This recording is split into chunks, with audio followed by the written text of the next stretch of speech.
Look at the money in your pocket. A piece of paper, a coin, a number on a screen. We spend our whole lives chasing it, working for it, worrying about it.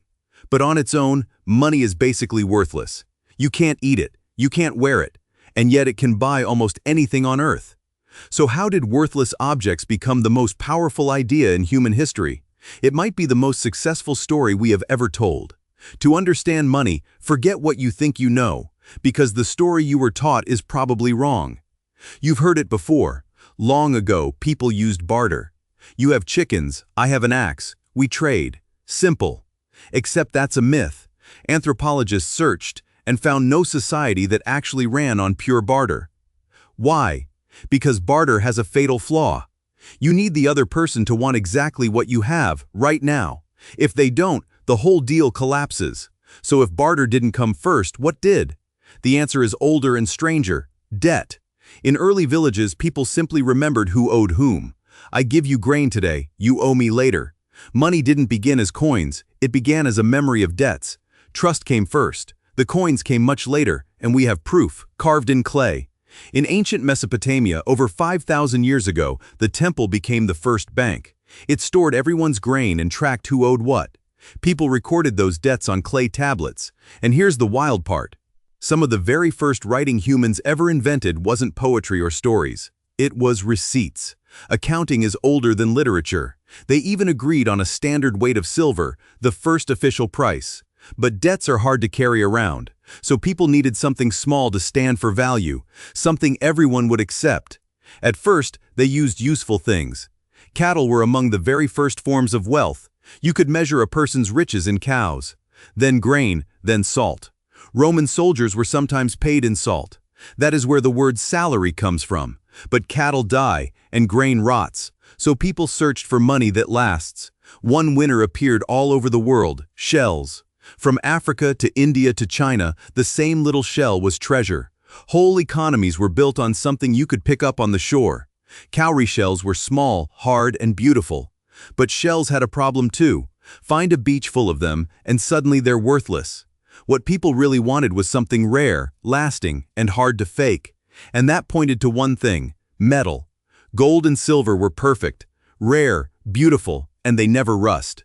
At first, people weighed lumps of metal for every single deal. Slow, annoying, and easy to cheat. Then, around 2,600 years ago, a kingdom had a genius idea. In Lydia, in what is now Turkey, they stamped lumps of metal with a royal mark, the world's first coins. The stamp was a promise. This much metal, guaranteed. Now you didn't have to weigh anything. You just trusted the stamp. And that word, trust, is the secret of all money. Rulers even put their own faces on coins. A tiny portrait that traveled everywhere saying, "Trust me." Coins spread across the world like wildfire. Greece, Persia, Rome. Empires ran on coins. A soldier could be paid in coins and spend them 1,000 miles from home. For the first time, a stranger far away would take your money. Trade exploded. Cities grew. But coins were heavy. Imagine hauling a fortune in metal across a continent. So the next leap happened first in China. Merchants left their heavy coins with a trusted shop and took a light paper note saying they could get them back. That paper could be traded instead of the coins. Paper money was born. When the explorer Marco Polo saw this, he could barely believe it. Worthless paper treated like gold. To him, it looked like magic. But it was something stronger than magic. It was trust, written down. Though paper hid a dangerous temptation. If you can print money, you can print too much. China learned that the hard way as prices soared. Back in Europe, a similar trick appeared. People stored their gold with goldsmiths for safekeeping. The goldsmith handed back a note for it. Soon people traded the notes instead of the gold, and the goldsmiths noticed something. Not everyone came back for their gold at once. So they lent out notes for gold they didn't fully have.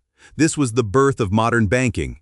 Banks could create money out of pure trust, as long as everyone believed the notes were good.